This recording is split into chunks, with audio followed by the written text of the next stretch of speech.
So let me tell you the story of two UPSC aspirants. One who was admired throughout his or her life, जो school में toppers होते हैं, college में gold medallist होते हैं. People come to them for doubt resolution or for taking notes and having some advice. So these are the traits of intelligent people that we say, and most people predict कि इनका तो UPSC first attempt में ही clear हो जाएगा. But mostly this does not happen. Second story of the second UPSC aspirant is that he or she is an above average student. कुछ subjects में वो बहुत अच्छे हैं, कुछ में average हैं, and they have no extraordinary achievement. कभी ऐसा नहीं लगता कि ये बहुत ज़्यादा intelligent हैं, but they seem to clear the exam in initial attempts. So what is happening here? क्या वो पहला वाला जो aspirant है वो less intelligent है, या second aspirant lucky है? Or have we misunderstood what UPSC actually tests? So observing the paper for several years in my preparation journey, having failed multiple times at it and clearing it after a while, also mentoring a lot of students, I have some realizations about this paper, that UPSC does not reject intelligence here. It actually rejects the habits that intelligent people develop unknowingly over the years. So in this video, we are going to see all of those habits. If it resonates with you, अगर आप identify कर पाए एक दो habits यहाँ से, then this video might change the way you prepare for this exam. So let's begin from number 1. The reason why intelligent aspirants fail in UPSC. The biggest lie that is told to us from our childhood is that chase scores, है ना, chase marks. आपको ज़्यादा marks लेकर के आने हैं, आपको exam top करना है, and if you keep doing that, तो आपको success मिल जाएगी. यानी intelligence equals to success. सबको ऐसा ही लग रहा होता है. But what happens? अगर हम preparation में भी ध्यान दें, most लोग क्या करते हैं? Mostly prelims में भी, mock test में scores chase कर रहे हैं. They want to be in the leaderboard top section में. एंड अगर वो चल रहा है, the process ongoing, leaderboard में आ रहा है बार बार नाम, तो they have this confidence, they gain the sense of impression कि अभी हमारी प्रेपरेशन ऑन ट्रैक है and we will be able to deal with the main preliminary examination. मतलब डी डे पे हम अच्छा परफॉर्म कर लेंगे. Okay, so what is happening, and this more than 90% of UPSC aspirant does this कि हम score पे ज़्यादा फोकस कर रहे हैं. मेंस में भी similarly, if you do answer writing, आप कुछ भी कर रहे हैं, जीएस ऑप्शनल और your essay, again you are chasing the scores. और वो स्कोर्स कंपेयर कहाँ से कर रहे हो आप? From the toppers marksheet, that if I am in the range of the similar range, जैसे 100 to 120, then I am doing everything on track, और बस उसी स्कोर से खुश हो गए प्रैक्टिस करके. But this does not help actually. What happens instead कि आपके लिए क्या मैटर करता है? See, prelims में specifically, not only the intelligence is tested, okay? As we have seen through multiple videos, prelims is not only about knowledge, okay? Knowledge is important, but to an extent. उसके beyond क्या test हो रहा है आपका? The ability to perform under pressure, the ability to adapt in the uncertain times, and the ability to take risk or not to take risk. मतलब आप decide करते हैं उसी टाइम पे ये क्वेश्चन मुझे अटेम्प्ट करना है या नहीं करना है. सो आप ओवरऑल क्या करते हो? Based on your strength and weakness, okay, so you do the स्वॉट analysis when you do the mock test. तो आप चेज नहीं कर रहे स्कोर्स, है ना, आप स्कोर्स के बजाय किन चीज़ों पे फोकस कर रहे हो? You focus on the accuracy, in fact. Okay, accuracy of around 65 to 70%. This accuracy helps you to decide a fair range, a suitable range of the attempts. क्योंकि हर किसी के लिए ये different होता है.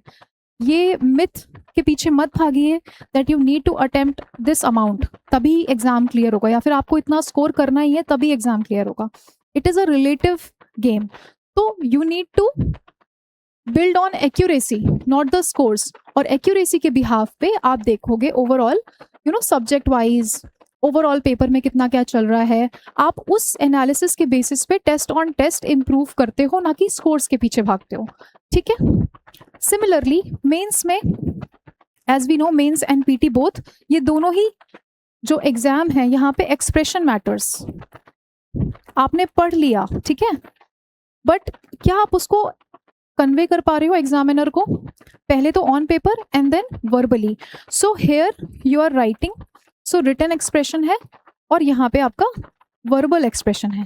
दोनों ही केसेस में अगेन स्कोर्स के पीछे भागोगे आप तो आपको समझ नहीं आएगा कि कहाँ पे बढ़िया हो रहा है, कहाँ पे गड़बड़ हो रही है। You focus more on your precision, precise expression, in fact कितना प्रिसाइज आपने बताया, कितना हद तक आपने डिमांड मीट करी है, okay, and whether you are able to articulate properly और not. So articulation of thoughts matter and whether you are able to do that in concise format, okay. जो बात आप 4-5 लाइनों में समझा रहे थे, whether you can do that in 1 or 2 line or not, whether you are using scientific terminologies, keywords or not, all of that. So it comes with the proper analysis, okay. So you do not actually chase, which we grow up believing कि आपको scores के पीछे भागना है ना। आपको थोड़ा यहाँ पे analytical side रखना है। You need to diagnose the problem through your test इसलिए नहीं देना कि आपको score करना है। Test are there for your diagnosis कि स्ट्रेंथ क्या है, वीकनेस क्या है, उसके अकॉर्डिंग आप अपने रिविजन को, अपने फर्दर स्टडीज को स्ट्रेटेजाइज करते हो, फाइन। सो वी हैव अगर एक कंक्लूजन यहाँ से लेना हो तो हम क्या ले सकते हैं कि we will focus more on accuracy and precise expression, fine. Second is the invisible trap.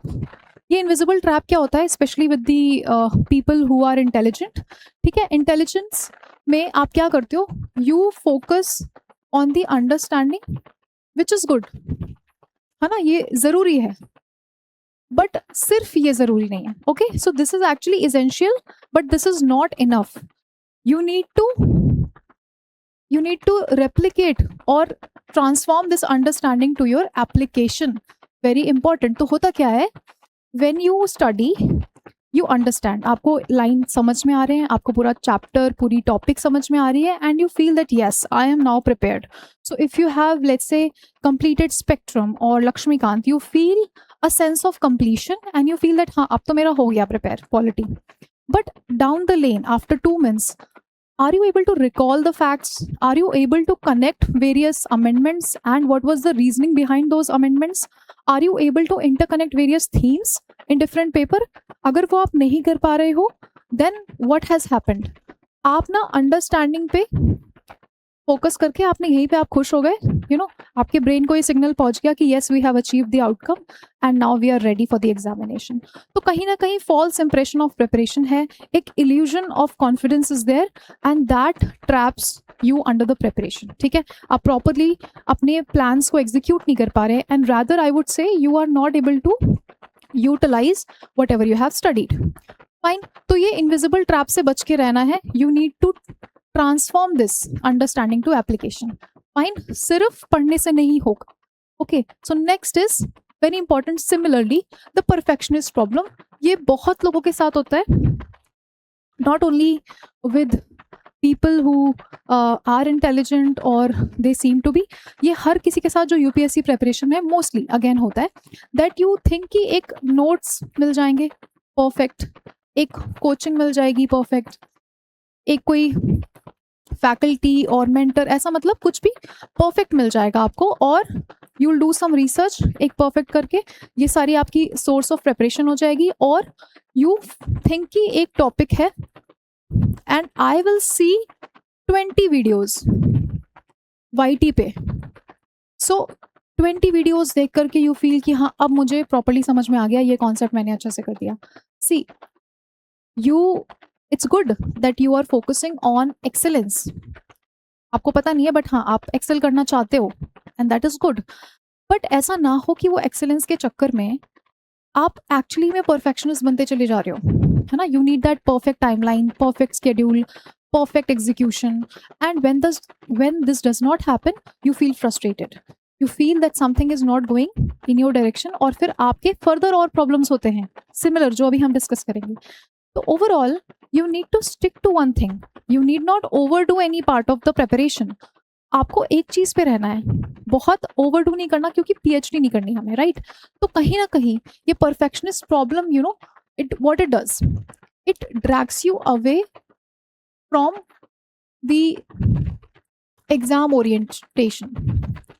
ठीक है, और जितना ज्यादा आप इससे दूर जाते हो, है ना, आप एक्सपर्ट भले बन जाओ, आप इंटेलिजेंट हो, आपको एग्जाम में किसी एक पर्टिकुलर सब्जेक्ट से जैसे प्यार है तो आप उस पर ज़्यादा फोकस करोगे, वो आपका बेटर हो जाएगा.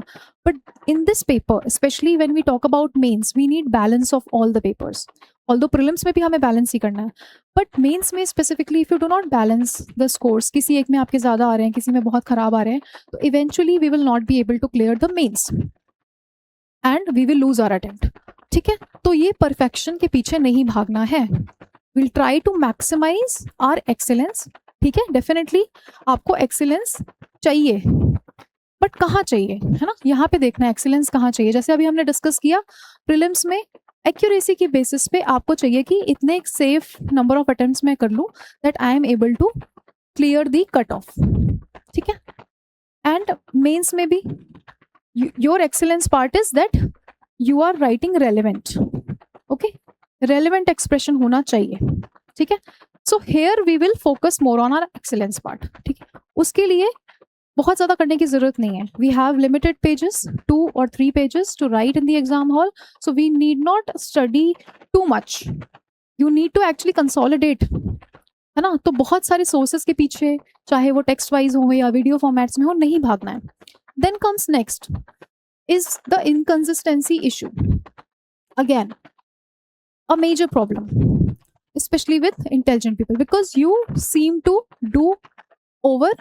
जैसे आपने एक दिन तो 10, 12 क्या 16 आवर्स भी पढ़ लिए, probably you have done this for a week, but उसके बाद आपकी productivity हुई down and for 3-4 days आप कुछ नहीं पढ़ पा रहे और आपने एक तरह से ब्रेक ले लिया. Maybe you try binge watching or you just go somewhere, hang out with your friends or whatever. और क्योंकि आपको ये लगता है that yes, I grasp things quickly, मैं थोड़ा जल्दी कवर कर लेता हूँ, I have this learning momentum, तो जब मैं वापस से करूँगा I'll cover up, है ना, I'll cover up the backlogs and everything. एक बार मैंने अच्छे से कर दिया, but this actually won't help you.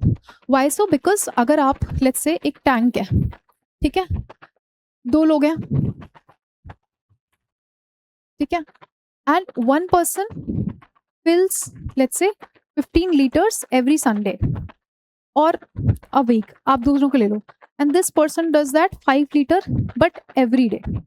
Okay, तो पूरे वीक आपका इसने किया है WFTTS. This person will be able to fill this tank earlier. ठीक है, what is happening here?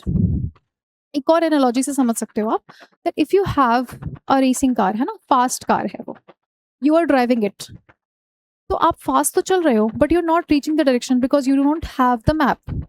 If any other person who has an average car और उसके पास पता है, उसको मैप है कि मुझे कहाँ जाना है, that person will reach the destination early. So here what happens कि आपको डायरेक्शन ज़रूरी है, आपका सिर्फ इंटेलिजेंट होना इनफ नहीं होगा. So you need to do this, जैसे हमने फिलिंग में देखा, you need to utilize each and every day properly. Okay, 1 second. So what you need to do, चाहे आप कम ही पढ़ो, either if you are doing it for 6 to 8 hours, but do it regularly. अगर आप regularly भी 8 hours दे रहे हो, it is more than sufficient, and you can even beat the person who is able to do 14, 15, 16 hours. ठीक है, तो ये वाली चीज़ आपके लिए बहुत इंपॉर्टेंट है. इस पर एक मैंने अभी रिसेंट में वीडियो भी बनाई थी, सो उसका डिस्क्रिप्शन आपको लिंक पे मिल जाएगा. Then next is the hidden trap that nobody notices. What is happening here? एक स्पेसिफिक ट्रैप है जो होता है आंसर राइटिंग का। आपको लगता है आंसर राइटिंग कब स्टार्ट करनी चाहिए, आंसर राइटिंग में कितना टाइम देना चाहिए? So usually people start answer writing initially, है ना, पहले दिन से वो लिखने लगते हैं, बट उसमें कुछ मिस्टेक्स करते हैं वो, जो ट्रैप्स हैं वो क्या हो रहे हैं? You are writing without timer. सबसे पहले you are writing without addressing demand, you are writing without going through the value addition or keywords, so you're just writing. तो ये ट्रैप यहाँ पे क्या होता है, दैट आपको जिन चीज़ों पे फोकस करना है, because you need to write in a specific format, जैसे मैंने डिस्कस किया था एक अनदर वीडियो में, that answer writing is a skill. It's not something कि आप एकदम से जंप कर जाओगे आंसर राइटिंग में, आपको लेवल बाय लेवल जाना पड़ेगा। You start with brainstorming, you do not write initially, second में आप थोड़ा लिखते हो, पूरा नहीं लिखते हो, and then you move further. तो उसके लिए भी the video link will be in the description. Next is कि आप जब भी ये प्रैक्टिस कर रहे हो, do that in a calculated format, है ना। आपको सारी चीज़ें एक दिन में नहीं करनी है, you need not do everything perfect. तो अगेन वो जो परफेक्ट फिनिश देने की आपकी इतनी अर्ज होती है ना अंदर से, वो आपको थोड़ा सा बैलेंस करनी है। Have some patience and wait for level wise accountability. जैसे आपने सबसे पहले डिमांड पे फोकस करना है ना, डिमांड समझोगे आप, तब आप उसमें रेलिवेंट कंटेंट डाल पाओगे। फिर रेलिवेंट में भी आपको जो रिफाइनमेंट करनी है, that will happen later on, and then इन सारी चीज़ों को टाइम बाउंड मैनर में करना। So you can start this from here only, कि टाइमर लगा करके आप प्रॉपरली सारी चीज़ें कर रहे हो, ठीक है। Next is very important, emotional battles of a UPSC aspirant. Everybody, intelligence है, कम है, ज़्यादा है, कितनी भी मैटर नहीं करता, but this emotional battle keeps on happening, the highs and lows of preparation. Specially जो ज़्यादा सक्सेसफुल रहे हैं हमेशा, that they have been the topper, they have been the gold medals, उनके लिए अगर पहला सेटबैक होता है, वो पहला फेलियर, वो मैनेज करना बहुत मुश्किल होता है, and they somehow feel dissociated with the entire preparation. They feel that their hard work is not being rewarded. तो एक्सक्यूजेस ढूंढने लगना, ब्लेम करना सिस्टम को, और blame the coaching institute, blame the notes, everybody, but that does not help. Actually में आपको अपने emotions पे कंट्रोल करना, उन्हें रेगुलेट करना आना चाहिए। सो व्हाट इज हैपनिंग यहाँ पे, आपकी EQ matters much more than your IQ। अगर आप ये नहीं कर पाते हो तो आपको हर लेवल पे प्रॉब्लम आएगी। सी, प्रीलिम्स में if GS papers comes tricky, या GS पेपर अच्छा नहीं हुआ है, still you have to manage your CSAT paper. तो वहाँ पे इमोशनल रेगुलेशंस पे काम अगर आप नहीं करते हो, तो आप जाकर के अपना CSAT खराब कर दोगे, जो बहुत सारे बच्चों के साथ ये होता है, ठीक है, कि GS1 में हमारे 100+ आ रहे हैं और CSAT में गड़बड़ होने की वजह से प्रीलिम्स क्लियर नहीं हो रहा। देन सिमिलरली मेंस में क्या होता है, आपके पास मल्टीपल एग्जाम्स हैं, इनफैक्ट सेम डे में आपके 2 एग्जाम्स हैं, सो यू हैव GS 1 2 3 4, है ना। एक वीकेंड में आपका ये पूरा फॉर्मेट है, फिर एक वीकेंड में आपका qualifying papers 1 2 and your optional 1 2। तो ये continuously back to back paper देना यहाँ पे, it's not an easy task. You will go through a lot of emotions, highs and lows. कभी आपको एंग्जाइटी हो रही होगी, कभी स्ट्रेस हो रही है, याद नहीं आ रहा था पेपर के टाइम पे, आपको रिकॉल नहीं हो रहा था, you are somehow finishing the entire paper, फिर आपको नेक्स्ट पेपर के लिए जाके प्रिपेयर करना है। तो उस टाइम पे अगर आप ये चीज़ें नहीं मैनेज कर पाते हो, then you know make it a chaos, आप कॉम्प्लेक्स कर देते हो अपने एग्जीक्यूशन को भी। ओके तो ये सारी चीज़ें क्या कब हो रही हैं, आप देख रहे हो, ये सारी चीज़ें आपके पेपर के टाइम पे हो रही हैं। No matter how much you have studied for 1 or 2 years, no matter how much you have put in the extra amount of hour, आपने कितने celebrations मिस किए हैं, weddings मिस किए हैं, invitations मिस किए हैं, you have been isolated yourself, and आप अपने में ही इसमें प्रेपरेशन में लगे हुए थे, and ultimately एक दिन में या कुछ दिनों में जाकर के आपका पूरा अटेम्प्ट वेस्ट हो जाता है। उसका एक बहुत बड़ा रीज़न इमोशनल इंटेलिजेंस वीक होना होता है, ठीक है। तो IQ is okay, to an extent it is okay, but EQ matters a lot. आपसे कहीं पे भी IQ का स्कोर नहीं पूछ रहा UPSC, बट आपकी EQ जरूर वो टेस्ट कर रहा है, और काफ़ी हद तक टेस्ट करता है हर एक फेज में। So try to manage your emotions on regular basis, so that you can do it on the D-Day। ऐसा ना हो कि आप बाकी दिनों में सिर्फ पढ़ने पे फोकस कर रहे हैं और लास्ट में जाकर के आपको इसकी वजह से प्रॉब्लम हो रही है, जैसे मैंने अभी एग्जाम्पल्स डिस्कस किए, ठीक है। So then what actually is rewarding in UPSC? UPSC क्या एक्चुअली रिवॉर्ड करता है? तो आपकी ना, I would like to combine it under 5 E's। वो 5 E's क्या है? सबसे पहले, आप चाहे कितनी भी प्लानिंग कर लो, no matter how much you strategize, it is not going to be useful until and unless you execute it properly, है ना। जैसे अभी हमने देखा, डी डे पे एग्जीक्यूशन, डी डे पे आपकी परफॉर्मेंस अच्छी होनी चाहिए, right. So execution matters a lot. नहीं फर्क पड़ता आपको कितना आता है, if you are not able to convey that on your mains answer sheet, the examiner won't know कि आप कितने इंटेलिजेंट हो, आपको कितना आता था, आपकी अंडरस्टैंडिंग बहुत डीप होगी, बहुत अच्छी होगी, बट वो पेपर पे नहीं आ पा रही है, and you suffer because of that. So execution पे नंबर 1 फोकस रखना है आपको, अल्टीमेटली एग्जाम में जाके परफॉर्म करना है, right. Then second is elimination, और ये एलिमिनेशन सिर्फ आपके प्रीलिम्स वाला नहीं है, ये एलिमिनेशन है आपका जो प्रिपरेशन के टाइम पे आपको चीज़ें एलिमिनेट करनी है। लेट्स से कोई नोट्स हटाने हैं, ये वीडियो रेफर नहीं करनी है, and some of the habits, very important, कुछ हैबिट्स आपको एलिमिनेट करनी पड़ेंगी so that you move towards officer like qualities.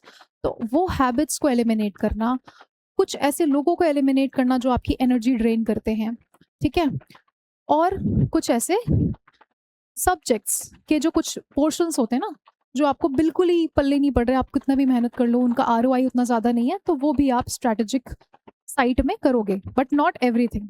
सो एक स्ट्रैटेजिक एलिमिनेशन आप प्रेपरेशन में और अपने एग्जाम में भी करते हो, प्रीलिम्स में करते हो in fact. Then third is your emotional regulation, जो अभी हमने देखा था ना, इमोशनल बैटल्स के साथ में खेलने के लिए, ठीक है। This is very very important. Again ये सारी चीजें आपकी ना प्रेपरेशन में और डीडे में दोनों में ही काम आने वाली है। सो इमोशनल रेगुलेशन अगर आपकी अच्छी है, then you will stay consistent, you'll be able to get back to a good mood and you can restart। तो अगर आपका दिन खराब भी हो गया है ना, so अगले दिन you'll be on the table with your targets in hand, है ना, आपका फोकस अपने इम्प्रूवमेंट्स पे रहेगा, and every day what you will do, you'll wake up, you'll study, revise, you'll practice and reflect on it, और फिर से आप उसको रिपीट करोगे day after day, weeks after week, month after month, है ना। इस तरीके से आपकी कंसिस्टेंसी बनी रहेगी। Then fourth, very important, is the expression। जैसे अभी हमने देखा मेंस और पीटी में आपका एक्सप्रेशन मैटर करता है, so you have to work on your articulation. तो लिखते टाइम भी फोकस करना है कि कैसे मैं कम वर्ड्स में ज़्यादा चीज़ें अपनी एग्जीक्यूट कर पाऊँ, और बोलते टाइम पे भी, ठीक है। तो अननेसेसरी बात नहीं करनी है, अननेसेसरी वर्बोसिटी हमें रिड्यूस करनी पड़ेगी in writing and verbal both sense. Then fifth is your endurance, कितना एंड्योर कर पाते हो आप, है ना, कितना हद तक you can push yourself. The never give up attitude बहुत इंपॉर्टेंट है। Endurance comes from this attitude only. अगर आप ये सोचते हो कि नहीं किसी ने कह दिया कि ये पर्टिकुलर चीज़ नहीं हो पाएगी, या पेपर तो बहुत टफ आ रहा है, या फिर मेरे से बार बार ये चीज़ें कवर नहीं हो पा रही हैं, so I am not the suitable person, तो मैं नहीं करूँगा या नहीं करूँगी, तो कहीं ना कहीं वो आप गिव अप कर रहे हो। आप सीखने पे फोकस करने के बजाय आप रिजल्ट्स देख रहे हो, again chasing the scores, chasing the results. But ये सब चेज करने से बेटर है you chase perfection, improvement, the excellence, ठीक है। तो यू नीड टू एंड्योर, और एंड्योर करने के लिए आपको चाहिए अबंडेंस माइंडसेट, ठीक है। तो आप उन चीज़ों पे बिलीव नहीं करते जो नहीं है, आप उन पे बिलीव करते हो, या रादर उन पे वर्क करते हो जो चीज़ें आप कर सकते हो, जहाँ पे आप अबंडेंस अचीव कर सकते हो। Fine, so these are the 5 E's that you need to do in your entire preparation, and believe me, आपकी इंटेलिजेंस आपका गिफ्ट है, so you need to leverage that. Intelligence को सही डायरेक्शन में आप यूज करेंगे और कंट्रोल्ड मैनर में अपने दिल को रेगुलेट करेंगे, so you will be in a better position and you will do very well in this exam, not only in the initial time but आप जैसे जैसे मेंस दोगे, पीटी दोगे, हर लेवल पे आपको ये इम्प्रूवमेंट दिखेगी अगर ये सारी चीज़ें आपने अपने फर्स्ट ईयर ऑफ प्रिपरेशन में ही कर ली हैं in fact. Okay, so whoever is writing this exam in 2027 2028, उन सब के लिए ये वीडियो आई थिंक बहुत इंपॉर्टेंट है and you need to focus on these things only. अगर आप सिर्फ इस पे भी फोकस करते हो, इन 5 चीज़ों पे, then you will be at a much better position to crack this exam and see your transformation in the process. So I hope this has helped you. आप मुझे बताइए किस टाइप के ट्रैप्स या कुछ और इसमें ऐड ऑन करने पे आपको लग रहा है कि ये प्रॉब्लम मैं फेस कर रहा हूँ. So tell me in the comments and also tell me about the improvements that you have made throughout the session.